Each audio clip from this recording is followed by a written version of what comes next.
The advanced EMT and paramedic psychomotor examinations are gone. They are no more. They are being discontinued by the NREMT. The psychomotor is the hands-on skill assessments that were being done as part of getting NREMT certified. They are gone. And NREMT is moving to one written exam. The psychomotor is now going to be tested in the States, in the classroom, by instructors. And I'm going to explain all this to you and all the changes and what you got to know moving forward, important dates, everything. Let's get into it. Now, I want to give you a little history. Last year in 2023, the EMR and the EMT level discontinued the psychomotor exams. So they were already doing written exams only for EMR and EMT. And now, on July 1st, the same is happening to advanced EMT and paramedic, where the psychomotor skills evaluation is going to be dropped down to the state level, the classroom level, and that's going to be on the education institution. So what does this mean? Well, it means that June 30th, 2024 is the last day that we will ever see an NREMT psychomotor examination. That's what NREMT is telling us.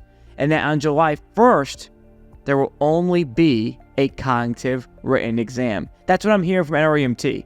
Now, I've read all the articles and I've watched all the webcasts, and I'm going to kind of break all the information down for you in this simple, concise video. So first, I want to read from NREMT why they're doing this. So I have here NREMT's website pulled up, and I just want to show you what they're telling us. So the first thing here is the National Registry discontinuing the ALS psychomotor examinations. There's the big news flash. Now, why is this? Because there's been advancements in testing practices, testing science, and there's been a large call from the whole industry to modernize the exams, number one. Number two talks about how most healthcare professions that are similar to EMS, they have transitioned away from administering psychomotor exams, essentially saying that doing a high-stakes psychomotor exam is essentially doesn't make sense. It's outdated, and it's not the best way to test people. It's better to test people over a longer period of time. That is what this article is saying here as I'm reading it to you here. Now, the next piece here that it talks about, which I believe a lot of these things come from, is the move from NREMT that is now accredited by the National Commission of Certifying Agencies, NCCA. And this is the accrediting body for National Registry to be a certification organization. They're moving NREMT in a lot of these directions and really modernizing a lot of things. So that is what's going on, okay? The next bullet point here that we see now, there's been issue raised by candidates, educators, and state regulators for the past several years about, and here's the big one I want to highlight, which is very true, an inconsistency in testing experience, whereby one location, oh, the proctors there are really easy. You go somewhere else, oh, they're really hard, no one passes. That's not fair. If it's a national standard, then it should be consistent in the testing experience.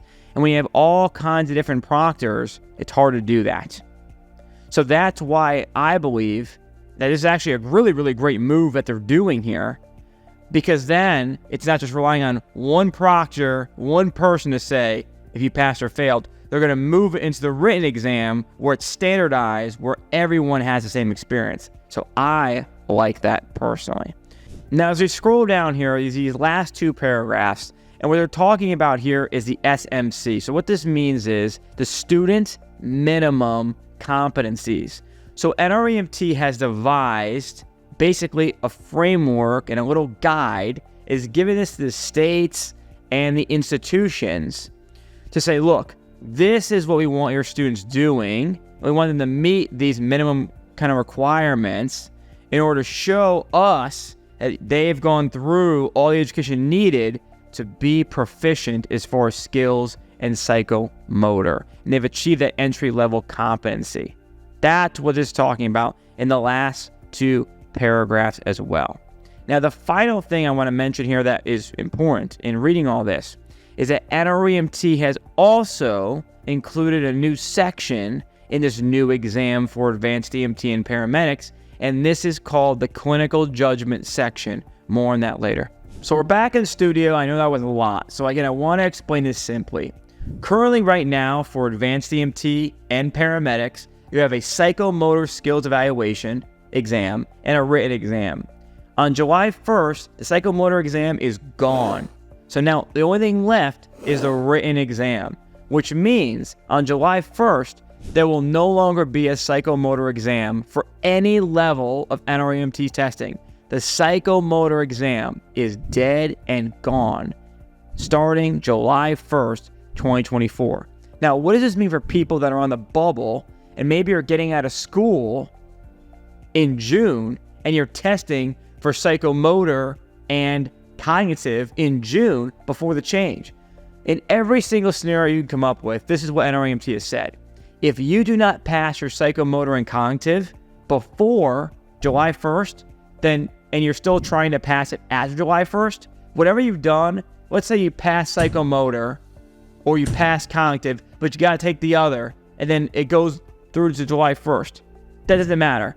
You got to retake the new written exam to get your actual certification. So they're trying to get educators to try and test students in like April and May if possible, or early June as possible, to avoid that bubble if there has to be retests. Now I want to talk about some highlights of the new advanced EMT and paramedic exam. Number one, NREMT has said that the exam may be longer with more questions, possibly, number one. And number two, the exam time limit may also be maybe longer as well. It's not confirmed yet, but from watching information from NREMT, I've gone through all of it for you, that's what they're saying. So that's possible. And again, there's no more psychomotor exam, it's just going to be written. So the test may be longer because of this section, which they're adding. Now, currently, when NREMT at the advanced EMT and paramedic level, when they test you, they go over 5 main sections: airway, respiration, ventilation, cardiology and recess, trauma, medical, OBGYN, EMS ops. They're still going to do the same 5 sections with this new written exam that's coming out on July 1st. But they're adding a 6th section, and that 6th section is a clinical judgment section. So they're going to have questions. Now, I'm going to share with you a bunch of screenshots on the screen here from NREMT, literally right from their website, showing what it's going to look like. You can see all the different options. We'll talk about that in a moment. But the clinical judgment section is the new 6th section for advanced EMT and paramedic providers, and they haven't confirmed yet, they might add it to the EMT and EMR exams, but they're not sure. But again, this is not happening yet at all. So these type of clinical judgment questions are not out yet, but starting July 1st, that is going to happen. So clinical judgment is going to be our new 6th section for getting prepared for NREMT for advanced EMT and paramedic. While I'm talking about this, I'm going to have my video editor I have to get a bunch of screenshots for you from NREMT talking about this, and I'm going to bring them up on the screen while I'm discussing it. So clinical judgment, what they're going to test you on is to give you like a mega scenario. So like you're going to go through a full call. You're going to get dispatch information. They call that en route. You're going to get scene information, which is going to be you're on the scene with the patient. And you're going to get post-scene information, which means you've done stuff on scene and now you're trying to move with the patient, how the patient react to your initial scene treatments, and you're moving along with the call. They're then going to give you little questions about the en route and what happens, at the scene what happens, and the post-scene and what happens. And these questions, as you go along the scenario, right, they're going to be moving you along in multiple choice questions with 1 answer, multiple choice questions with 2 answers, drag and drop questions. Now, drag and drop questions, for example, they would say, okay, what do you think is going on with the patient? And what treatment do you give? So you drag in the emergency, and then you drag in the treatments. Options box. So option box questions, they say, okay, the heart rate is increasing. Is this good for the patient or bad for the patient, right? Is the patient improving or worsening if the heart rate increases? And what they gave is, if the skin gets dry in this patient, are they improving or are they getting worse? And again, this is not for every given patient. We're talking about just the scenario. There's going to be a big scenario on the left, you can see on the screen kind of what I'm talking about, right? So it's based on that scenario. And the final one is called a built list. So a built list is basically ranking what you think is going on with the patient in that scenario. Now, they could change what they're asking, but that is the type of questions they're going to ask in the clinical judgment section. Now, when I took the little scenario they have on and I watched the webinar they had, I believe he said 15 questions, but then it showed 13 questions. So I'm going to take that to say, basically, the clinical judgment section is probably going to be 10 to 15 questions for each scenario, and they might do multiple clinical judgment, I'm assuming. So that means a good majority of the tests is probably going to be clinical judgment. Now, if they end up making it the exact same percentage as the other things of NREMT, it could be anywhere from, as low as maybe 15% to as high as, 20, 30% of the questions on NREMT. I'm not sure how they're going to do it. That is to be determined. And if I didn't mention it yet, also to be determined is the exam is probably going to get longer, and the time limit on the exams are probably going to be longer because there are going to be more questions. I'm assuming that. That's not confirmed, but from looking at all the papers and the videos from NREMT so far, that's what I have heard. So right now, in summary, what do you have to do? What do you got to worry about? Nothing. Paramedic coach, I got you. We'll make sure that you're covered with a new clinical judgment section in all of our prep. But besides that, you have to know that if you're on the bubble in June, make sure to get your cognitive and psychomotor exam done before July 1st. Try to take it as soon as you can, because that way you're not in that middle ground where you pass one and you may have failed the other, or you haven't taken it yet and it goes over to July 1st. Then, it didn't even matter that I did that. And then he's got to take the new exam anyway. So the key thing to know is the psychomotor exams are gone. Can you believe it? I still can't believe it. Psychomotor exams were the craziest part of going through the National Registry exams, and they're gone. And now we only have a written test. I never thought I'd see a day. I can't believe it, but here we are. I'll see you soon, and I got your back with all the updates from NREMT.